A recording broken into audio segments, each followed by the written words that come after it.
Savage Dragon 124 from March of 2006. The Dismal Dregs of Defeat. Dread Knight triumphant with his metallic boot atop the titular character's head. Just a fantastic cover image. The faux creases and spine damage, torn and missing pieces and chipping. This is what most of these old comics look like. No bags and boards, just loose-ass paper barely held together. This is the stuff I would see flipping through boxes at random flea markets. Larson really nailed the aesthetics here. He's done retro covers before, kind of playing with the trade dress, but to Photoshop these defects and wear and tear, that puts this one on a whole nother level for me. Not to mention changing up that logo. Really well done. So let's check this one out, starting with the credits, or the credit. Erik Larson, story, art, color, and lettering. He's doing it all here. That only leaves Josh Eckhorn, now serving bacon, $1. Dread Knight returns, it says here below the title, followed by a recap that I will read verbatim. Previously in Savage Dragon, the Nuclear Man has been defeated. Dragon brought all kinds of junk from home to help him take down that killer robot from Iraq, and it wasn't the power gloves or the various guns that did the trick, but rather a small device that made it possible for him to become intangible. In the end, ready to explode, Mighty Man hauled the robot into the sky and appeared to have been caught in the blast. Oh, and then Dread Knight showed up, looking for trouble. Dragon just can't seem to get a break. Now, this first page was a possible cover image, or at least it was featured as the cover for solicitations in like Previews magazine. So, last issue, Dragon had both of his legs broken and his arm flattened by a Nuclear Man. But now his damaged limbs, they are obliterated in this explosion. Victim of the Dread Knight. An effective double-page spread here. Dragon's burning body bouncing across both of the pages, followed by a monologue from the Dread Knight, a.k.a. Ronald Winston Your Ass. Dragon's former running mate. He's laying out his diabolical plans, throwing in some real-world controversies like with Diebold voting machines and stuff. Art imitating life, I suppose. But it's a moot point, because as he states here, Dragon ruined everything. Wow, I almost forgot we were in D.C. A bird's eye view of the front lawn of the White House, an army of loyal robots swarming the scene. This never would have happened if there was a ballroom in that East Wing. What a disaster. And since we're in D.C., Dragon tries his hand at a filibuster. 45 panels of talking. It's all Dragon can do. He mentions that 3 of his 4 limbs are destroyed, so he can't really put up a fight.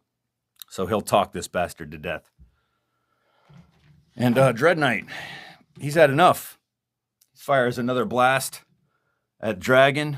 Just gorgeous color in this panel. Vibrant pinks and blues. Really pops. Larson's not bad at this coloring thing. And his lettering's getting better as well. It's kind of jarring at first, but once you get used to it, it's fine. And it has like kind of an energy that the computer fonts lack. And in case you haven't noticed by now, this whole thing is double-page spreads. Another comic experiment by Erik Larson.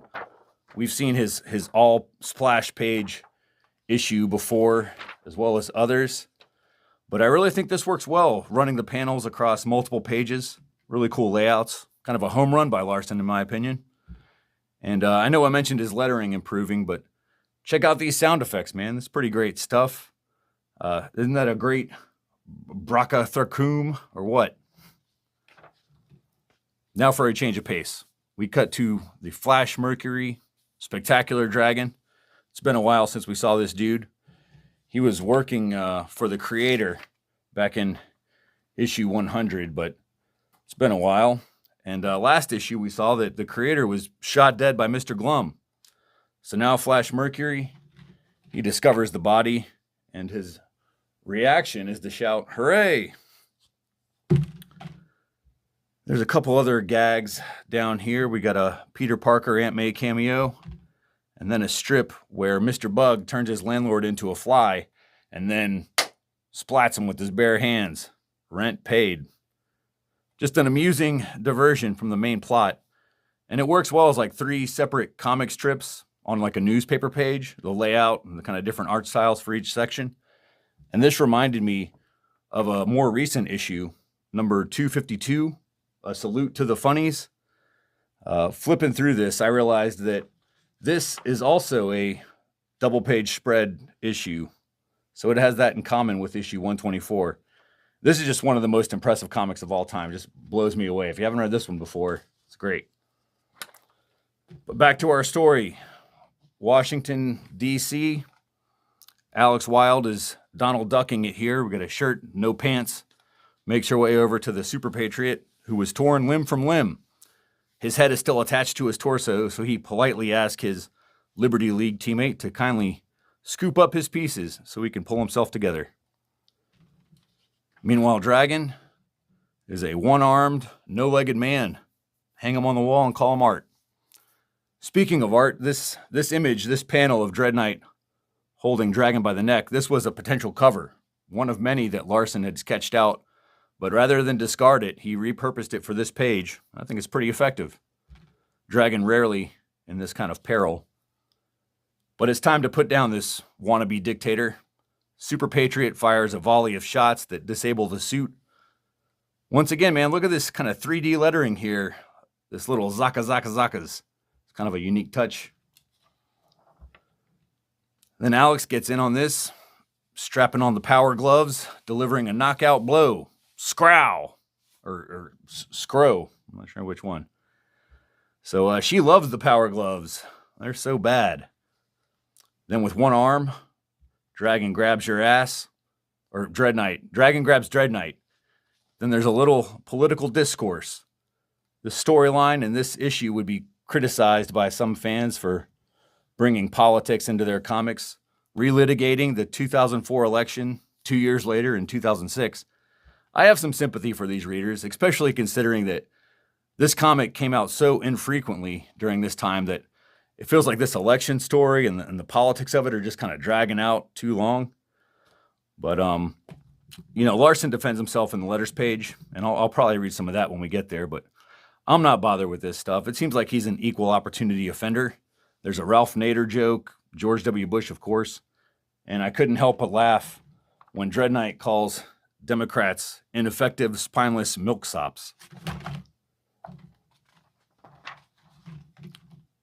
So this 20-panel chaos is our finale to the story, as well as a crash course for Larsen to throw all the comic disciplines he's learned into one glorious display of coloring, lettering, writing, and drawing. You got the blam, blam, blam, and the wham, wham, whams, the brecka, brecka, breckas, and the thuck, thuck, thucks. We've got some Kirby crackle with modern colors on the same page as these flat, primary, 100% yellows and reds, all while the good guys just beat the shit out of the bad guy until he gives up and surrenders, grateful to be escorted to a jail cell rather than eating another punch from a one-armed hero. The winner of this butt-kicking contest, Savage Dragon. But at what a cost? His limbs, maybe his marriage? One final gag, the strip titled Mighty Man, where our hero violently returns to Earth's surface. Ouch, but at least they survived. Now for an untold tale of the Liberty League, The Reckoning. We got Greg Kirkpatrick and Andy Parks on the artwork, Larsen, story and color, Heliopolis letters. This story takes place smack in the middle of issue 95, right between the pages of 13 and 14, post-Endgame. Dragon and his allies, they've defeated Cyberface. Now they're surveying the dungeon where he kept his prisoners. No survivors, except for Joey Finkelberry. So he's apparently the one responsible for killing all the superpowered prisoners. You got plenty of cameos in this thing. You got Wonder Woman and Spider-Man, Cyclops, Green Lantern maybe back there. But anyway, this geek, this Joey Finkelberry, he may be the strongest person in the world. He's a villain from way back in issue 10 of Freak Force. I won't go into all the details because it turns out to be pretty inconsequential. They fight Joey Finkelberry, and then he escapes. And he has never appeared again except for like another backup story. So maybe Larsen is saving him for issue 300. I don't know. Next is Comic Bits by Chris G. Russo with an homage to the Flash 123 there. Couple of pinups. Rex Dexter, R.I.P. by Irish artist Joe Hanley. Then Dragon and Mighty Man by Mahmoud Asrar.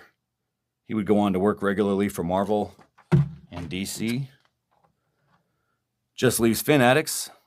Larson opens with a short letter explaining why he finds it important to start doing everything himself: the lettering, coloring, writing, drawing, everything.